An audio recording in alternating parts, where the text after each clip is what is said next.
Hi, this is Jean Fitzgerald, and I'd like to share some tips with you today on the way I really love to use oil paints, but I don't like all the cleanup with the solvents.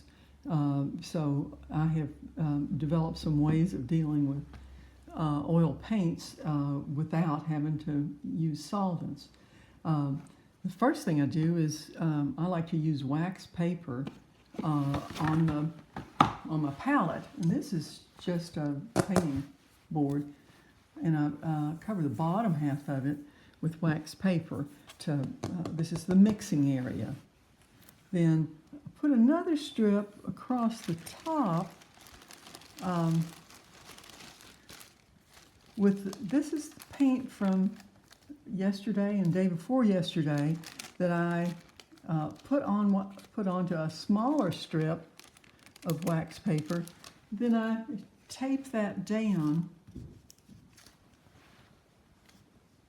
so that it'll stay put.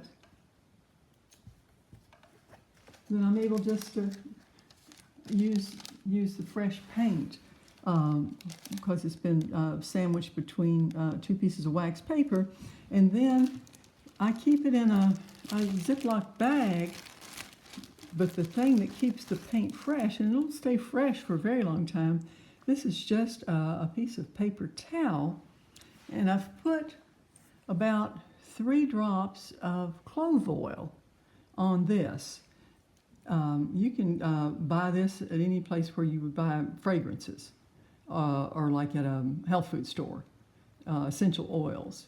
So this is just clove oil, and I just put about 3 drops onto the paper towel.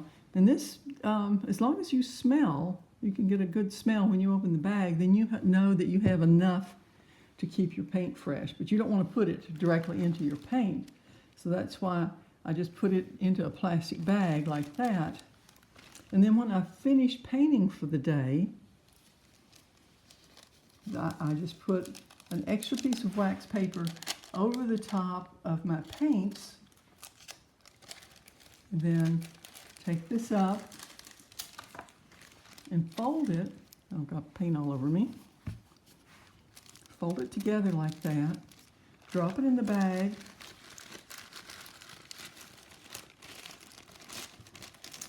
And then take the air out of the bag.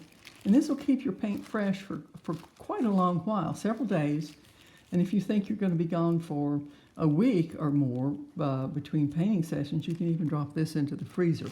But this works really well for just taking up the extra paint at the end of the day and keeping it on a strip, and then I can just put that strip back out.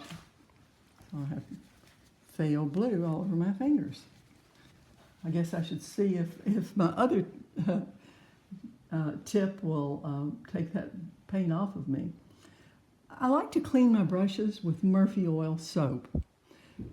It's as good or better as any of the expensive brush cleaners and a lot less expensive. I just go to a discount store in the cleaning department and buy Murphy oil.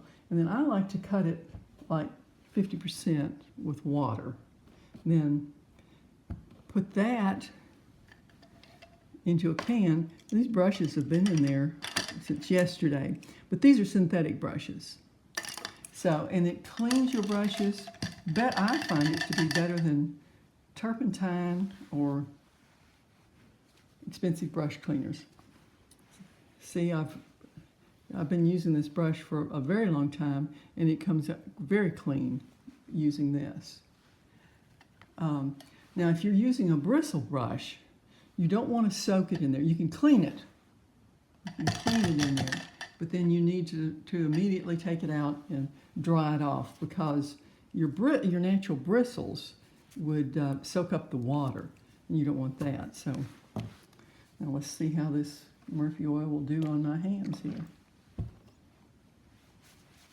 Oh, did pretty well. I guess it is.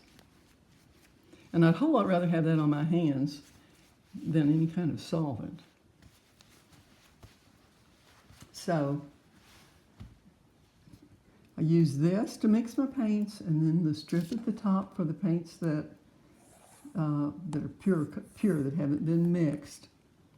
And I also like to use a paint shaper for mixing, because you can take smaller amounts of the paint out and mix it. It mixes very nicely. So these are just a few of the tips that I use so that I can enjoy oil paints without the solvents. I do put some varnish on my paintings when I'm finished, but I take them outside to do that. So otherwise, I'm just using just pure paint straight from the tube. Sometimes I use the shaper. You can see the lines on here that I have drawn. Sometimes I use it to do the drawing, and sometimes I use it to blend colors together. I go back and forth between a painting knife, a shaper, sometimes synthetic brushes, and sometimes acrylic brushes, but they all clean up very nicely with the Murphy oil.